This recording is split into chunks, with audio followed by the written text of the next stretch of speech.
कल विश्व के तमाम अंतरिक्ष वैज्ञानिक और स्पेस एजेंसियां चंद्रमा को और करीब से जानने के लिए उत्सुक दिख रही हैं।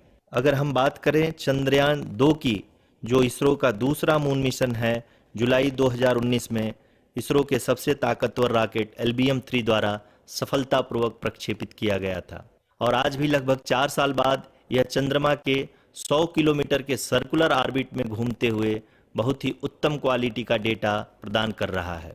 मिशन के प्रारंभ में इसकी आयु 1 साल निर्धारित की गई थी, परंतु LBM-3 द्वारा बहुत ही सटीक इंजेक्शन और मिशन मैनेजमेंट की वजह से चंद्रयान 2 काफ़ी लंबे समय तक कार्यरत रहेगा।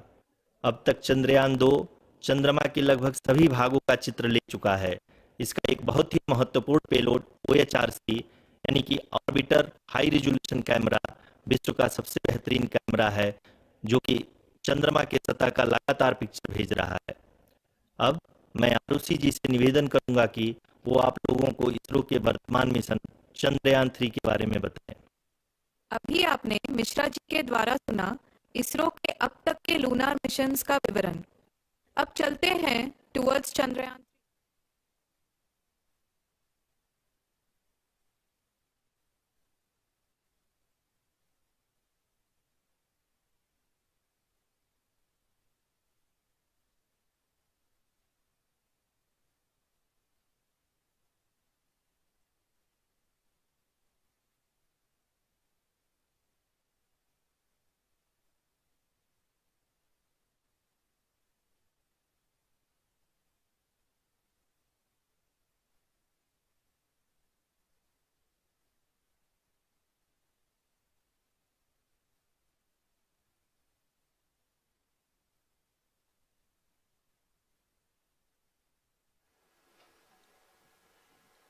नमस्कार। इसरो के इस महाअभियान से जुड़ने के लिए आप सादर आमंत्रित हैं। मैं पद्मदेव मिश्रा अपने को होस्ट श्रीमती आरुषि सेठ के साथ आप सभी को और देश विदेश से जुड़े सभी दर्शकों का हार्दिक अभिनंदन और स्वागत करता हूं। 23 अगस्त 2023 आज की शाम इसरो के वैज्ञानिकों और सभी अंतरिक्ष वैज्ञानिकों के साथ लैंडर मॉड्यूल को चंद्रमा के सतह पर उतरने के ऐतिहासिक पलों को देखने के लिए तैयार और उत्सुक हैं। जी हाँ, इसरो के गौरवपूर्ण इतिहास में एक और अध्याय जुड़ने जा रहा है और आज हम सब लोग इसके साक्षी बनेंगे। आप ये सारे विजुअल्स अपने स्क्रीन पर इसरो के मिशन ऑपरेशन कॉम्प्लेक्स यानी मॉक से देख रहे हैं, जो कि बेंगलुरु में स्थित telemetry tracking and command network ISTRAC से प्रसारित किया जा रहा है। ये विजुअल्स आपको पावर डिसेंट के काउंटडाउन और उस पथ को प्रदर्शित कर रहा है जिस पे चलकर लैंडर आज चंद्रमा के साउथ पोल पे सेफ और सॉफ्ट लैंडिंग करेगा। आपको ध्यान दिला दूं, इस समय हम लोग पावर डिसेंट शुरू होने से लगभग 22 मिनट दूर हैं। जो दर्शक थोड़ी देर से जुड़े हैं उनकी जानकारी के लिए बता दें, आप लोग इस ऐतिहासिक पल को इसरो के ऑफिशियल वेबसाइट, फेसबुक, ट्विटर और यूट्यूब पे भी देख सकते हैं। Honorable dignitaries, delegates, scientists, media personnel, and dear viewers, a very good evening to all of you. We at ISRO welcome you to the live coverage of India's prestigious Chandrayaan-3 mission's landing event on the lunar surface. These are the visuals from Mission Operation Complex at ISRO's Telemetry Tracking and Command Network, ISTRAC, situated in Namma, Bengaluru, Karnataka. I, Arushi Seth, and my colleague, Dr. Padamdeo Mishra, are your hosts for the evening and shall accompany you on the journey of the landing event from powered descent start to touchdown.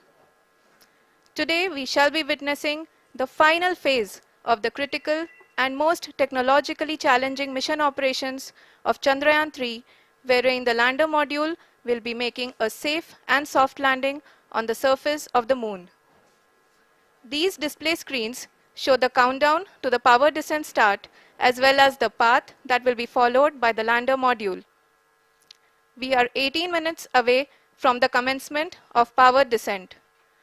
India is at the brink of creating history as we all await with bated breath to witness the landing on Moon's south polar region.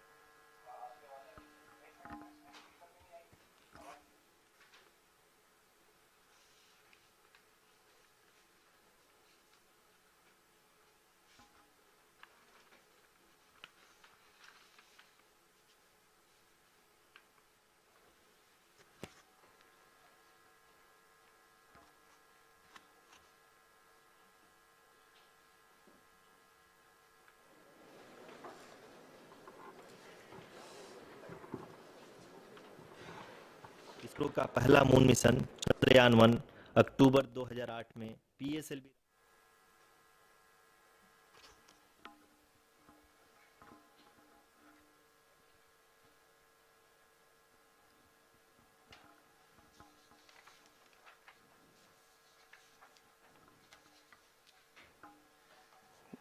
धन्यवाद आरुषि। अगर मैं सही मायने में कहूं तो अंतरिक्ष का कोई भी मिशन हो और चाहे किसी भी देश के द्वारा संचालित किया जा रहा हो, इसरो मिशन की निश्चितता और अनिश्चितता के बीच बहुत ही महीन अंतर होता है, जिससे कि एक मिशन सफल या असफल होता है। लेकिन ना हम थके ना हम हारे। हमने पिछली कमियों को सुधारते हुए आज पूरी तरह से आश्वस्त किया है कि लैंडर मॉड्यूल निश्चित तौर पे चंद्रमा के सतह पर सेफ और सॉफ्ट लैंडिंग करेगा। सभी दर्शकों के जानकारी के लिए अब हम इसरो के अब तक के सभी लूनर मिशंस को संक्षिप्त विवरण प्रस्तुत करेंगे। जी हाँ, इसरो का पहला मून मिशन चंद्रयान 1 अक्टूबर 2008 में पीएसएलवी रॉकेट के द्वारा सफलतापूर्वक प्रक्षेपित किया गया था। चंद्रयान 1 ने चंद्रमा के सतह पर पानी की खोज करके पहले ही इतिहास रच चुका है। यही कारण है कि आजकल विश्व के तमाम अंतरिक्ष वैज्ञानिक और स्पेस एजेंसियां चंद्रमा को और करीब से जानने के लिए उत्सुक दिख रही हैं। अगर हम बात करें चंद्रयान 2 की, जो इसरो का दूसरा मिशन है, जुलाई 2019 में इसरो के सबसे ताकतवर रॉकेट LVM-3 द्वारा सफलतापूर्वक प्रक्षेपित किया गया था और आज भी लगभग 4 साल बाद यह चंद्रमा के 100 किलोमीटर के सर्कुलर ऑर्बिट में घूमते हुए बहुत ही उत्तम क्वालिटी का डेटा प्रदान कर रहा है। मिशन के प्रारंभ में इसकी आयु 1 साल निर्धारित की गई थी, परंतु LVM-3 द्वारा बहुत ही सटीक इंजेक्शन और मिशन मैनेजमेंट के वजह भागों का चित्र ले चुका है। इसका एक बहुत ही महत्वपूर्ण पेलोड OHRC यानी कि ऑर्बिटर हाई रेजोल्यूशन कैमरा विश्व का सबसे बेहतरीन कैमरा है, जो कि चंद्रमा के सतह का लगातार पिक्चर भेज रहा है। अब मैं आरुषि जी से निवेदन करूंगा कि वो आप लोगों को इसरो के वर्तमान मिशन चंद्रयान 3 के बारे में बताएं। अभी आपने मिश्रा जी के द्वारा सुना इसरो के अब तक के लूनार मिशंस का विवरण। अब चलते हैं towards Chandrayaan 3, the follow-up mission of Chandrayaan 2, which has been designed to accomplish our mission goals. The primary objective of Chandrayaan 3 mission is the demonstration of safe and soft landing on the lunar surface. This demonstration is a critical aspect for ISRO's future interplanetary missions. In addition to this, the mission objectives also include demonstration of roving capability and conduction of in situ scientific experiments on Moon's surface. Carried on the shoulders of India's heaviest rocket LVM-3 on the 14th of July, Chandrayaan 3 was placed in the precise elliptic parking orbit of size 170 by 36,500 kilometers. ISRO, in its mission plan of following the incremental trajectory approach, carried a total of 5 earthbound maneuvers. The fifth apogee raising maneuver, which took place on the 25th of July, placed the spacecraft in an orbit of 250 by 1,27,000 kilometers. At the early hours of 1st August, the translunar injection was carried out, after which the composite module began the final leg of its long journey of nearly 3,84,000 kilometers for its rendezvous with the Moon. The TLI was a key step in the mission, enabling the spacecraft to escape Earth's gravitational pull and travel to the Moon. An orbit of 288 by 3,69,328 kilometers was achieved at the end of the translunar injection. जी हाँ, translunar injection किसी भी interplanetary mission के लिए बहुत ही आवश्यक परंतु कठिन operation होता है। इस सफल मैन्यूवर के बाद चंद्रयान 3 पृथ्वी से दूर निकलकर चंद्रमा के प्रभाव क्षेत्र में एक हाइपरबोलिक ट्रेजेक्टरी के द्वारा पहुंचाया गया। पुनः 5 अगस्त 2023 को लूनर ऑर्बिट इंसर्शन के द्वारा चंद्रयान 3 को 160 किलोमीटर के पेरीलून और 18,000 किलोमीटर के अपोलून के साथ चंद्रमा के इलिप्टिकल ऑर्बिट में स्थापित कर दिया गया। TLI के तरह LOI भी एक बहुत जटिल ऑपरेशन होता है। इसमें हमें यह ध्यान देना आवश्यक होता है कि उपग्रह के वेगमान को एक निश्चित बिंदु से घटाया जा सके, अन्यथा उपग्रह चंद्रमा के प्रभाव क्षेत्र से बाहर निकल जाएगा। LOI के सफलतापूर्वक परिचालन के बाद चंद्रयान 3 की कक्षा को 4 बार और परिवर्तित किया गया। इस दौरान चंद्रमा की अधिकतम ऊंचाई को घटाकर 160 किलोमीटर कर दिया गया। इस पूरी प्रक्रिया में प्रपल्सन मॉड्यूल का लगभग 755 किलोग्राम ईंधन का उपयोग हुआ और चंद्रयान 3 के वेगमान को लगभग 850 मीटर प्रति सेकंड कम कर दिया गया। लैंडर मॉड्यूल को लगभग 150 किलोमीटर के सर्कुलर ऑर्बिट में स्थापित करने के बाद 17 अगस्त 2023 को प्रपल्सन मॉड्यूल से अलग कर दिया गया। पुनः लैंडर मॉड्यूल के ऑर्बिट को 2 डीबूस्ट मैन्यूवर्स के द्वारा 150 किलोमीटर के सर्कुलर ऑर्बिट से घटाकर 25 गुणे 130 किलोमीटर के एलिप्टिकल ऑर्बिट में स्थापित कर दिया गया। इस दौरान यह भी सुनिश्चित कर दिया गया कि 800 न्यूटन के चारों थ्रोटल थ्रस्टर्स पावर डिसेंट के समय किसी भी चुनौती, ताकि इसके सभी सब सिस्टम को पावर डिसेंट से पहले कार्यात्मक रूप से वेरीफाई और वैलिडेट किया जा सके। इस दौरान चंद्रयान 2 और लैंडर मॉड्यूल की आपस में बातचीत भी हो चुकी है। और संक्षेप में अब तक की यात्रा की बात करें तो लैंडर मॉड्यूल अब तक 21 बार पृथ्वी के और लगभग 120 बार चंद्रमा का चक्कर लगा चुका है और इस पूरी यात्रा में लगभग 55 लाख किलोमीटर की यात्रा भी पूरी कर चुका है। अब तक के इस पूरे अभियान में यह भी सुनिश्चित किया गया कि सारे ऑर्बिट मैन्यूवर्स इस प्रकार किए जाएं कि लैंडिंग साइट पावर डिसेंट की शुरुआत से ही लैंडर के ऑर्बिटल प्लेन में बना रहे।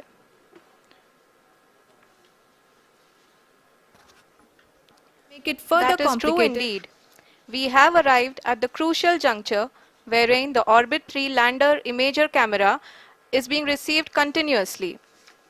The demonstration of soft landing on the moon's surface is no ordinary feat.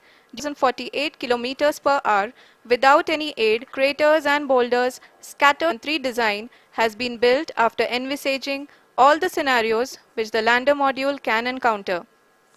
With several software improvements, provision for full-level redundancies, a plethora of special tests, namely the integrated hot test, integrated cold test, and lander leg drop tests were carried out for the lander module.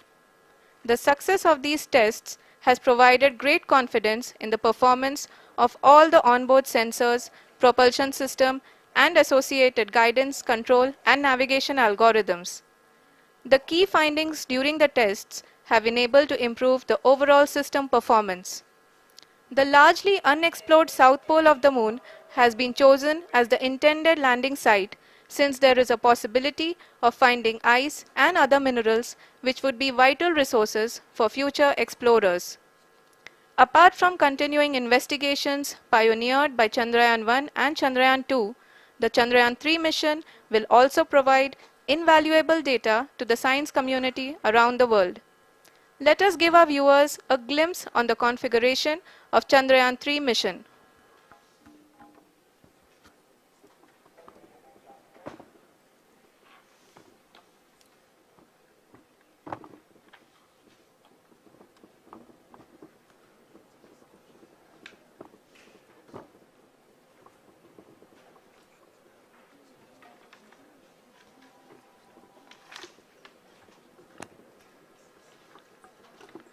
Chandrayaan 3 का mission plan लगभग चंद्रयान के चंद्रमा के निकटतम पूरी तरह से 100% सफल रहा। हालांकि लैंडर मॉड्यूल के सेंसर्स और प्रोपल्शन सिस्टम को इस तरह से मजबूत किया गया है कि लैंडर पावर डिसेंट के समय किसी भी आपदा से बाहर आकर के मिशन के मुख्य उद्देश्य को पूरा कर सके। इस क्रम में लैंडर के मुख्य सेंसर्स कारा, लासा, LHBC, LDV और LHDAC का कार्यात्मक परीक्षण भी किया जा चुका है। LDV जो कि पूर्णतः स्वदेशी तकनीकी से बनाया गया एक नया सेंसर है, इसका मुख्य कार्य लैंडर के वेलोसिटी को तीनों अक्षों में कंप्यूट करना है। पावर डिसेंट के दौरान लैंडर के सटीक पोजीशन और वेलोसिटी का ज्ञान होना बहुत ही आवश्यक है। लिराप यानी laser inertial referencing and accelerometer package इस कार्य को पावर डिसेंट के दौरान बखूबी निभाएगा। ट्रजेक्ट्री जनरेशन, जो कि चंद्रयान 3 मिशन के लिए बहुत ही अहम है, क्योंकि हर ऑर्बिट मैन्यूवर के बाद यह सुनिश्चित किया जाता है कि लैंडर की मिशन ऑब्जेक्टिव को ना बदलें। इस क्रम में मैं यह भी आपको बता दूं कि ऑर्बिट डिटर्मिनेशन, जो कि उपग्रह के पोजीशन और वेलोसिटी जानना महत्वपूर्ण है कि चंद्रयान 2 का OHRC पेलोड अब तक काफ़ी ऊंचे स्तर का डैम प्रदान किया है, जिसके फलस्वरूप लैंडिंग साइट की सीमा को बढ़ाकर 4 गुणे 2.4 किलोमीटर कर दिया गया है, जो कि पावर डिसेंट के दौरान सॉफ्ट लैंडिंग कराने में काफ़ी सहायक सिद्ध होगा। Apart from the sensors, Chandrayaan 3 is equipped with a suite of sophisticated payload instruments. While Chandrayaan 1 and Chandrayaan 2 orbiter have provided abundant remote sensing data of Moon, equally important are the on-site localized measurements that provide ground truths. Lander and rover have payloads which are completely new and will perform in situ analysis of lunar surface. The two spectroscopes on rover, APXS and LIBS, will actively measure the surface elemental abundances at the landing location and surrounding area. The lander carries a seismometer ILSA that can sense impact events and lunar quakes. The thermal probe CHAST will measure the temperature profile and thermal conductivity of Moon's regolith. The Rambha payload will carry out lunar ionosphere studies, while the laser retroreflector array shall be a passive location indicator for future spacecraft equipped with laser altimeter. The propulsion module has not been left behind, and an experimental shape payload has been also aid in the future study of potentially habitable exoplanets. Descent shall be carried out by the onboard autonomous landing sequencer or ALS, which is a series of instructions preloaded to the lander module. These instructions include the commands to be executed, data to be collected and analyzed, and decisions to be made and executed autonomously throughout the powered descent.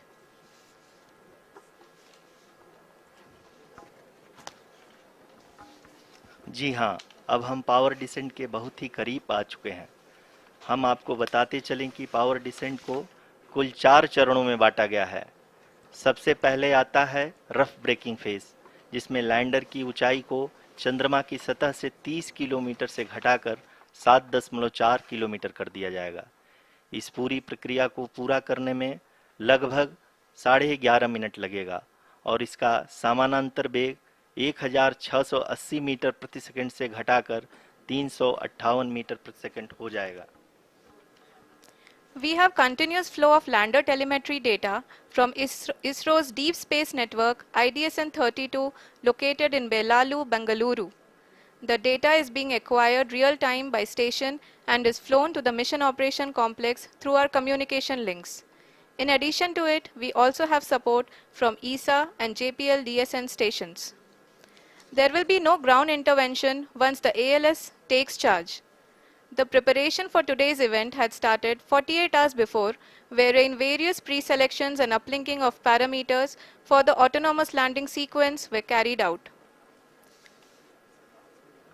The whole descent is divided into 4 phases: the rough braking phase, the attitude hold phase, fine braking phase, and the local navigation phase or the terminal descent phase.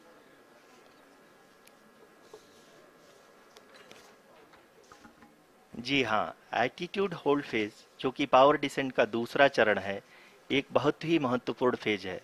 इस 10 second के small duration के दौरान lander के 2 महत्वपूर्ण sensor कारा और Lasa lander की ऊंचाई की गणना करेंगे। इस फेज के पूरा होते ही लैंडर चंद्रमा के सतह से कुल 6.8 किलोमीटर की ऊंचाई पर होगा। During the rough braking phase, the lander velocity shall be brought down from 1680 meters per second to 358 meters per second. The altitude will be brought down from 30 kilometers to 7.4 kilometers at the end of rough braking.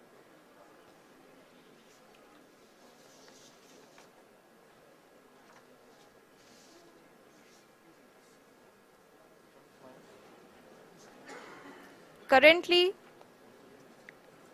we can see the scientists are analyzing the lander data.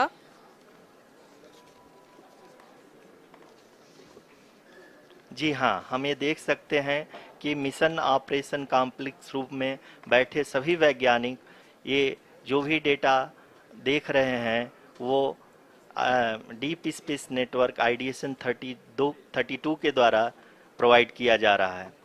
और अगर हम अब बात करें power descent के तीसरे चरण का, जो कि फाइन ब्रेकिंग फेज होगा, जिसमें लैंडर लैंडिंग साइट से जस्ट 800 मीटर की ऊंचाई पर वर्टिकली होगा।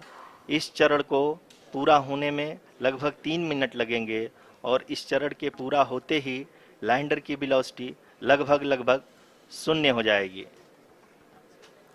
The scientists here at ISTRAC are glued to their systems, analyzing all sorts of complex data. We are very close to the powered descent, to the start of the powered descent phase.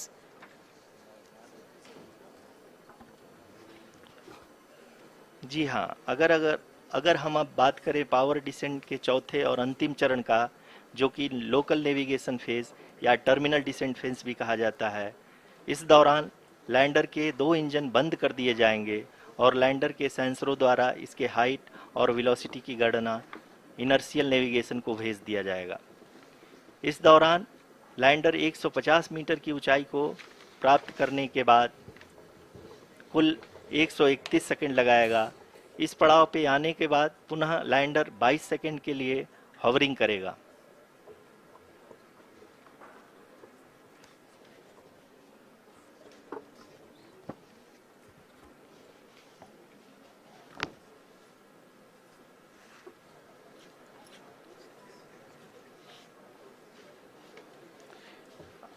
आप इस समय अपने screen पे mission operation complex में बैठे सभी मान्यगणों को देख सकते हैं, जो कि बहुत ही उत्सुकता के साथ टेलीमेट्री डेटा को देख रहे हैं। अभी हम लोग पावर डिसेंट शुरू होने से जस्ट कुछ ही पल दूर हैं।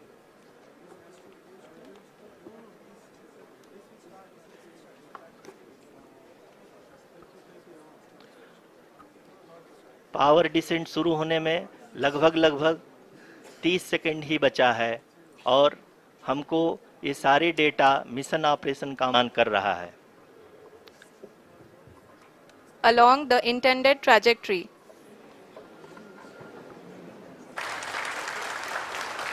जी हाँ, अब हम देख सकते हैं रफ ब्रेकिंग फेज की शुरुआत हो चुकी है।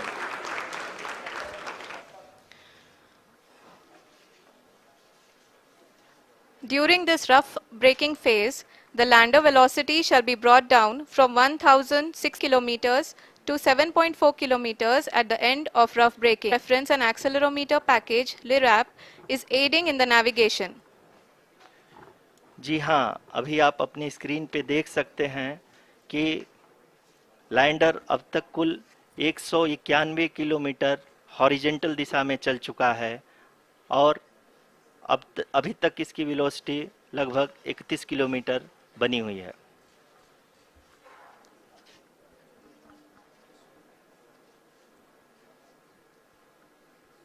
The lander module has traveled a distance of approximately 228 kilometers. The complete downrange that will be traveled during this phase shall be nearly 713.5 kilometers.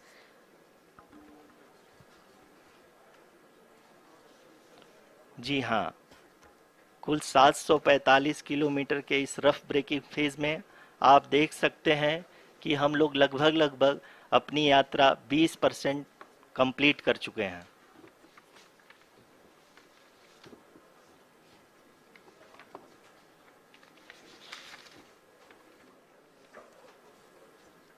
Power descent की यह शुरुआत हम कह सकते हैं कि बहुत ही सटीक और सधी हुई है, जिसमें लैंडर अपने वेगमान को अनुमानित तरीके से घटा रहा है।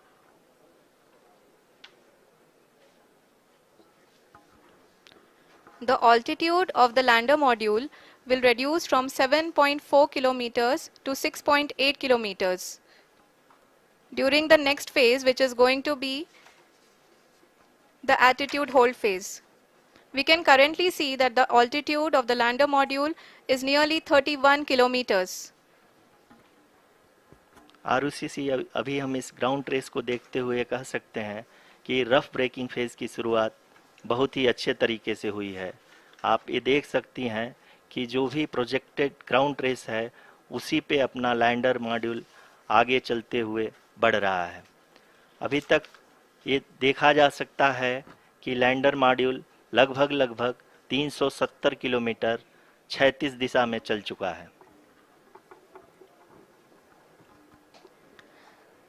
The mission operations team is analyzing the data. We can the performance LS activate किया जा चुका है, इसलिए ग्राउंड से कोई कमांडिंग नहीं की जा रही है। इस दौरान आपके स्क्रीन पे सारे डेटा इसरो के डीप स्पेस नेटवर्क से इनर्शियल थ्रस्ट और एंगल के हमेशा सुनिश्चित करेगा। The preparation for today's event had started nearly 48 hours before, wherein various pre-selections and uplinking of parameters were done. We can see that the vertical velocity of the lander module has been brought down. It is continuously coming down. And the ALS had electronics module, the TECM, was switched on and lander was oriented to the favorable attitude. जी हाँ, आप अपनी screen पे देख सकते हैं कि lander module जिसकी शुरुआत में वेलोसिटी 1680 मीटर पर सेकंड थी, लगभग 1150 मीटर पर सेकंड हो चुकी है, जो कि एक बहुत ही मैजेस्टिक शुरुआत कही जा सकती है इस रफ ब्रेकिंग फेज के लिए।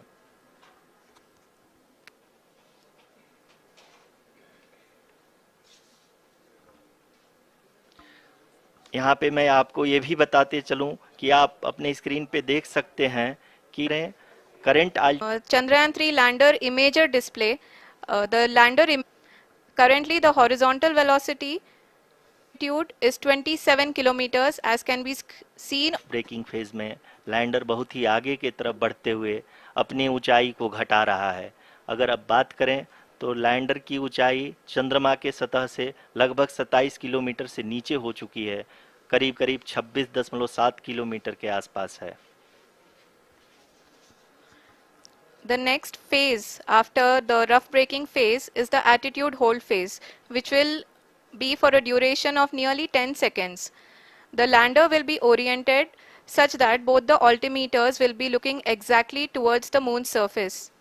At the end of this attitude hold phase, height measurement update to navigation system will be given from the laser and car band altimeters. Currently, we are in the middle of the rough braking phase. जी हाँ, अगर हम ध्यान से देखें तो लगभग 8 minute की यात्रा के बाद लैंडर अपनी हॉरिजॉन्टल वेलोसिटी को लगातार कम करते हुए अपनी ऊंचाई अभी की ऊंचाई के समय 24 किलोमीटर की ऊंचाई प्राप्त कर चुका है।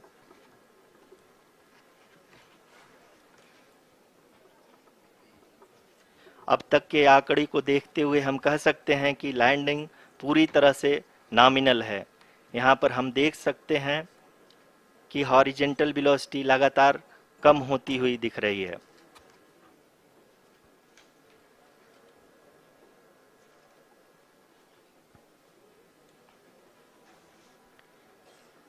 The altitude of lander from ground is currently 22 kilometer, which is again going to be coming down, and that is expected. For the viewers who have joined now, we are a down range of 697 kilometers. जी हाँ, अभी आप देख सकते हैं कि हम ये कह सकते हैं कि 900 मीटर पर।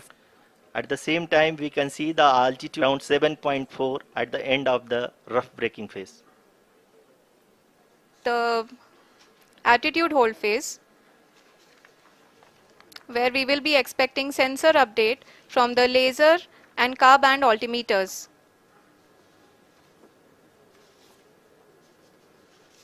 We can see the visualization of the lander module moving towards the moon's surface. The current altitude is nearly 15.2 kilometers and the distance traveled is 754 kilometers. We can also see the image that the lander imager camera has been providing. जी हाँ, इस rough breaking phase के दौरान 800 Newton के चारों throttle engine अपने कार्य को पूरी तरह से अंजाम दे रहे हैं और लैंडर के हॉरिजॉन्टल वेलोसिटी को लगातार कम कर रहे हैं।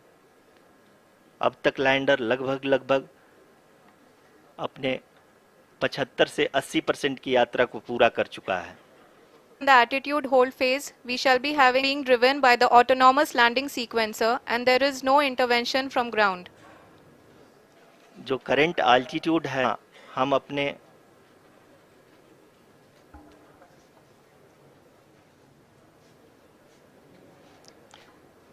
जी हाँ, हमारे प्रधानमंत्री जी श्री नरेंद्र मोदी जी हम सभी का उत्साहवर्धन करने के लिए दक्षिणी अफ्रीका के जोहानसबर्ग से जुड़ गए हैं।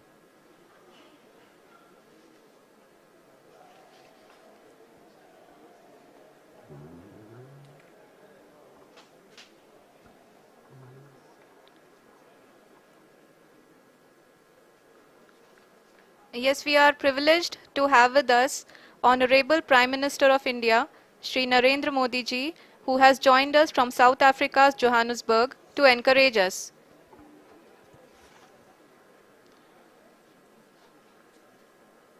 जी हाँ, आप ये देख सकते हैं एल्टीट्यूड होल्ड फेस भी बहुत ही आसानी से लैंडर फेस ने पार कर लिया है और अब फाइन ब्रेकिंग की शुरुआत हो चुकी है। अभी हम ये देख सकते हैं कि लैंडर की ऊंचाई लगभग 5.6 किलोमीटर है, जो कि इस फेज के उपरांत लगभग 800 मीटर हो जाएगी।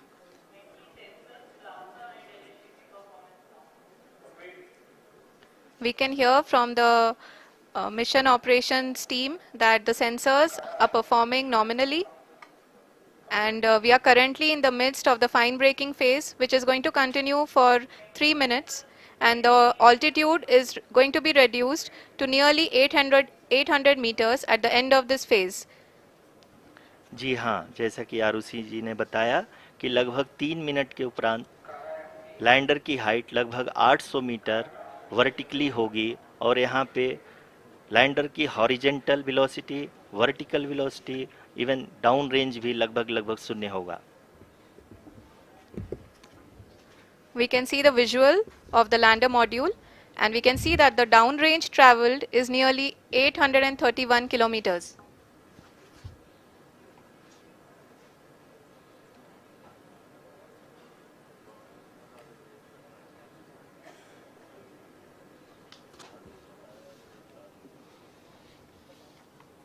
जी हाँ, आप अपनी स्क्रीन पे देख सकते हैं कि लैंडर की ऊंचाई अब चंद्रमा के सतह से लगभग 3 किलोमीटर से कम हो चुकी है।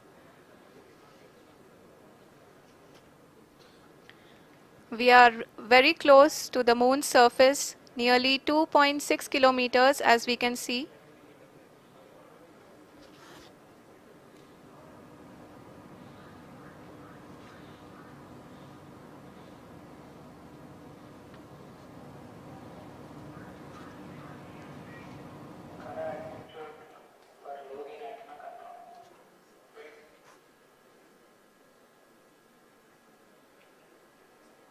जी हाँ, अभी आप देख सकते हैं कि लैंडर की ऊंचाई लगभग 1 किलोमीटर के आसपास है।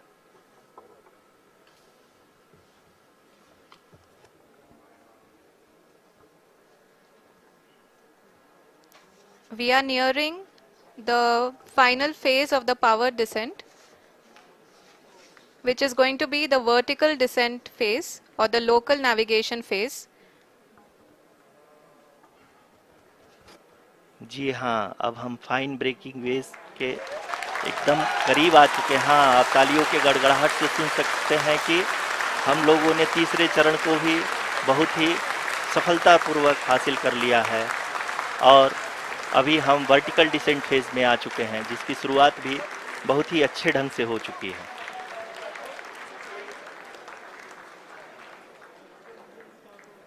Lot of applause indicates that till now the performance has been nominal. We are in the vertical descent phase 1. The altitude is being brought down from 800 meters and we are nearing and approaching the lunar surface. जी, आप अपने screen पे देख सकते हैं कि lander का height लगातार कम होता जा रहा है। इस समय हम लैंडिंग साइट के जस्ट ऊपर हैं और इस समय इसकी ऊंचाई लगभग 600 मीटर के आसपास है। इस फेज के दौरान लगभग 150 मीटर के ऊंचाई पे पहुंचने के बाद लैंडर अगेन लगभग 20 से 22 सेकंड के लिए हॉवरिंग करेगा। We are above the landing site. The horizontal as well as the vertical velocity is now being constantly reduced. And the lander module has begun its descent towards the landing site.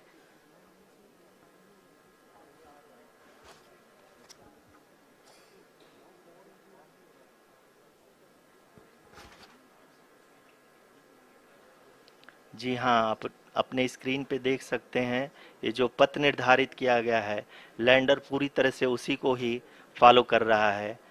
इस समय हम लगभग 200 metre की height से भी कम आ चुके हैं।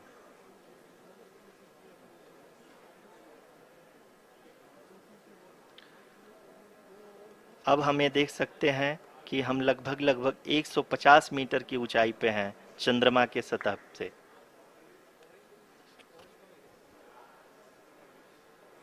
We are approaching the vertical descent phase 2, which will have the lander module hovering at nearly 150 meters above the lunar surface. जी हाँ, आप इस तालियों के गड़गड़ाहट को सुन सकते हैं जो कि सेकेंड हाइवरिक फेज के कंप्लीट होने के बाद इन सारे वैज्ञानिकों के द्वारा की जा रही है।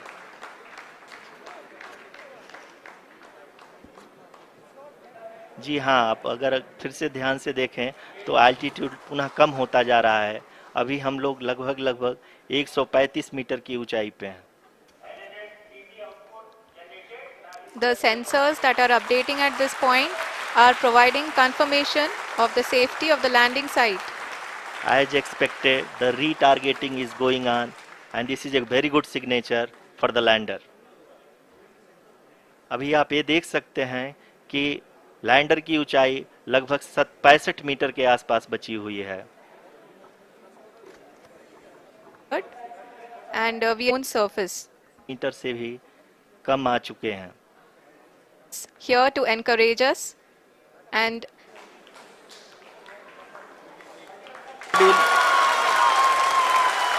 Space and Chairman ISRO, Shri S. Somnath. Lander module पूरी तरह से सेफली और सॉफ्टली चंद्रमा के सतह पे लैंड हो चुका है। ये हम लोगों के लिए बहुत ही गर्व की बात है। हिंदी में एक कहावत है कि चंदा मामा दूर के, लेकिन अब हम ये कह सकते हैं कि चंदा मामा अपने घर के। बहुत ही उम्दा। The hard work of the entire ISRO community has come to fruition.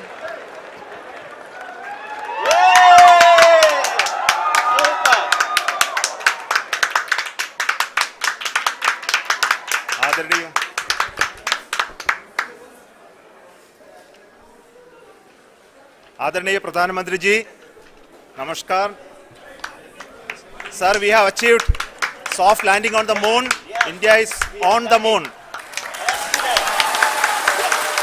Sir,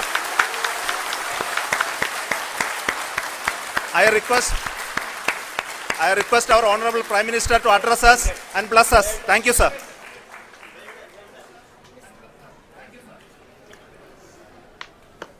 मेरे प्यारे परिवारजनों,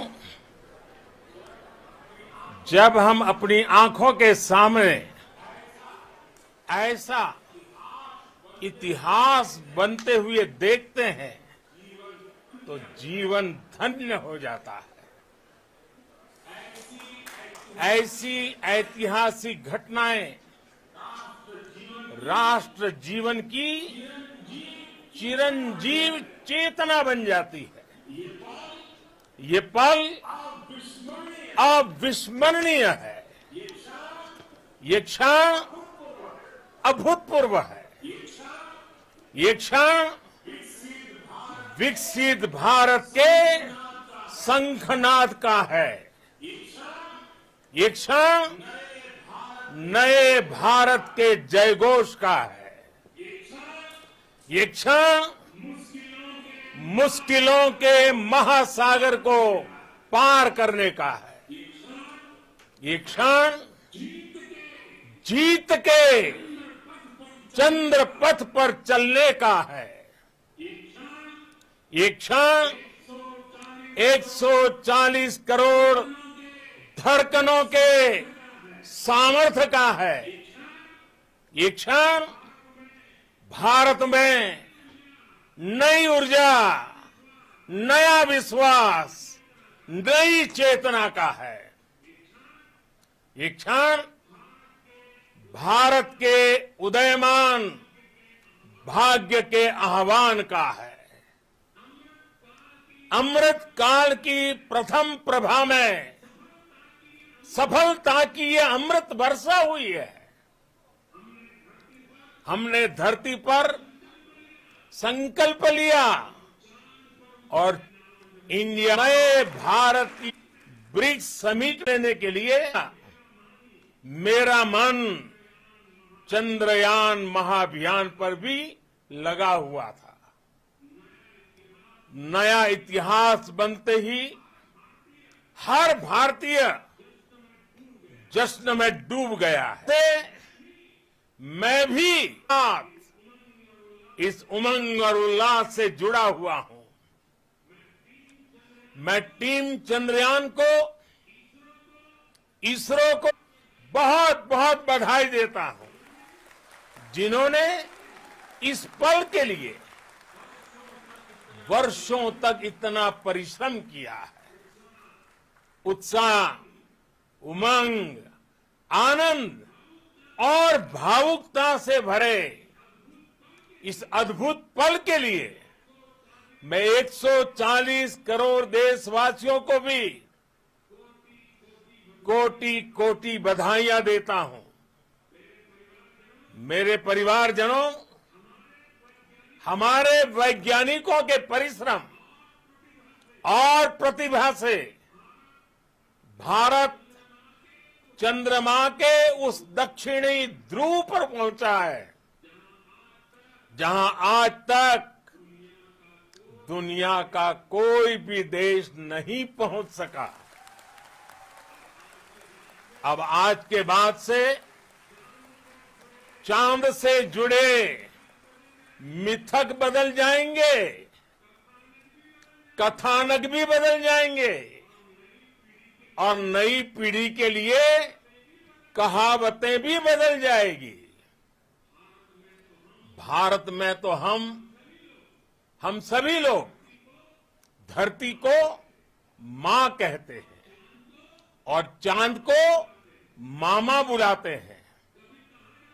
कभी कहा जाता था, चंदा मामा बहुत दूर के हैं। चंदा मामा बहुत दूर के हैं। अब एक दिन वो भी आएगा जब बच्चे कहा करेंगे, चंदा मामा बस एक टूर के हैं। Friends, on this joyous occasion, I would like to address all the people of the world, the people of every country and region. India's successful moon mission is not just India's alone. This is a year in which the world is witnessing India's G20 presidency.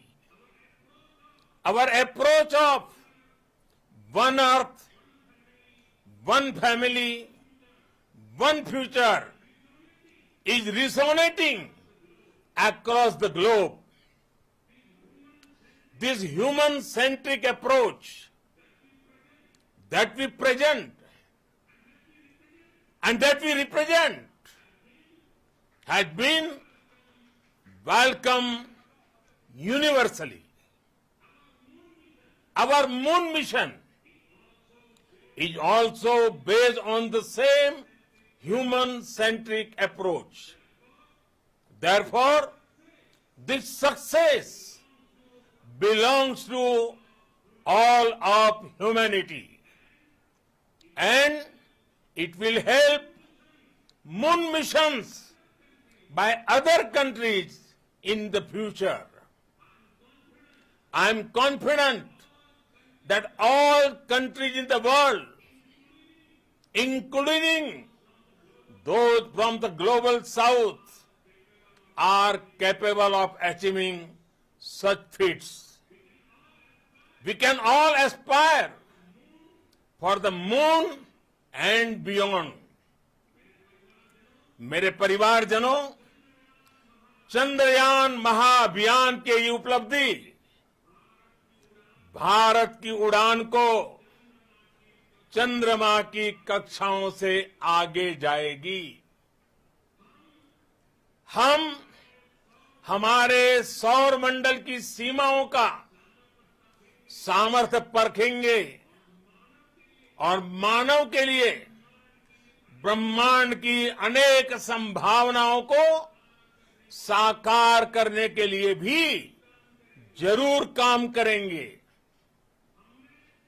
हमने भविष्य के लिए कई बड़े और महत्वाकांक्षी लक्ष्य तय किए हैं। जल्द ही सूर्य के विस्तृत अध्ययन के लिए ISRO Aditya L1 mission launch करने जा रहा है। इसके बाद शुक्र भी इसरो के लक्ष्यों में से एक है।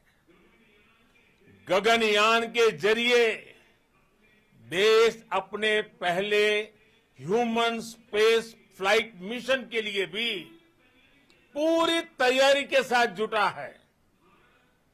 भारत बार बार ये साबित कर रहा है कि sky is not the limit. साथियों, साइंस और टेक्नोलॉजी देश के उज्जवल भविष्य का आधार है। इसलिए आज के इस दिन को देश हमेशा हमेशा के लिए याद रखेगा। यह दिन हम सभी को एक उज्जवल भविष्य की ओर बढ़ने के लिए प्रेरित करेगा। ये दिन हमें अपने संकल्पों की सिद्धि का रास्ता दिखाएगा। ये दिन इस बात का प्रतीक है कि हार से सबक लेकर जीत कैसे हासिल की जाती है।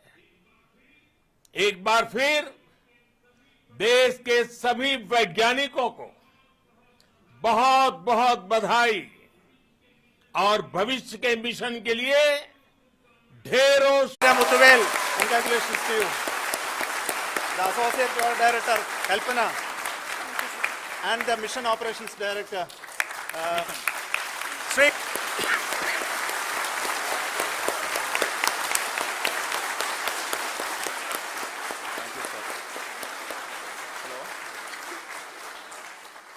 Happiness on behalf of team. It gives me immense satisfaction on achieving this goal as a project director of this mission. The entire mission operations right from launch till landing happened flawlessly as per the timeline, and we became the 4th country to demonstrate the soft landing onto the moon surface. I take this opportunity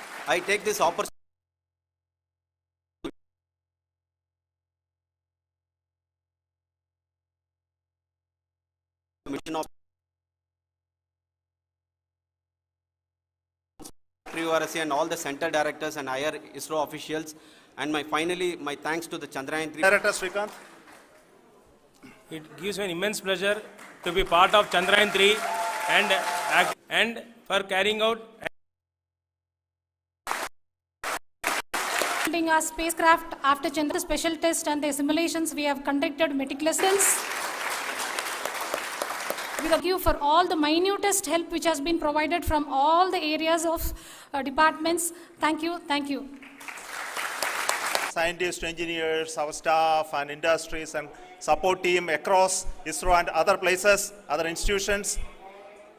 And Shankaran has been the lead of the center which integrated all of these efforts in the last so many years. So I request him to speak on behalf of all of you.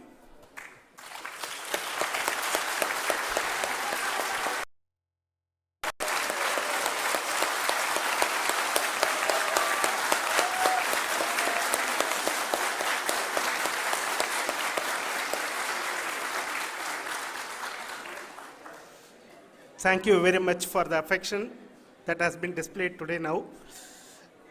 Today, we have, when Chandrayaan 3 was launched, after the separation of the spacecraft from, I will speak the rest of the things after the soft landing. So here I will take a couple of minutes to tell the tremendous amount of effort that has been put in by the entire project team. When I say project team, it is not just only the project director and associate project director. Of course, they are the face of the project. They have been living, sleeping, eating, breathing, particularly in the navigation, guidance and control area, propulsion. The number of reviews they have gone through, the amount of criticism they, it is, as a person who has been watching this for the last 4 years along, that is what ISRO is all about. That is what our organization has taught us to do. Now today this success has put us even more higher responsibility, as the Honorable Prime Minister was telling, because we have set the bar now so high. Nothing less than,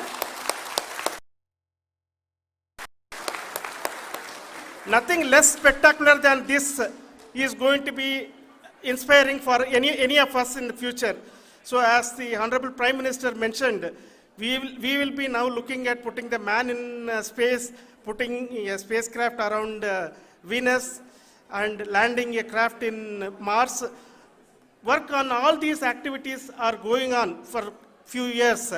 And this success today will inspire us and will spur us to take those efforts even more strongly, so that we will make our country proud again and again and again. Thank you very much for every one of you who have directly or indirectly participated in this mission, encouraged us, intentionally or unintentionally helped us in all. Thank you, because even casual remark, an unintended point can help a person who is striving to reach a goal. The person who is making that remark may not have meant it that way, but sometimes it can ignite that's why I said that even unintended help is very, very, very welcome, and we are very, very thankful for that. Thank you, Team ISRO, for supporting all of us. The amount of affection we received when this mission came into, people who gave us confidence that nothing can go wrong and this is going to be successful. In fact, I was not that much confident, because we have seen a couple of times issues, because I know very well, as a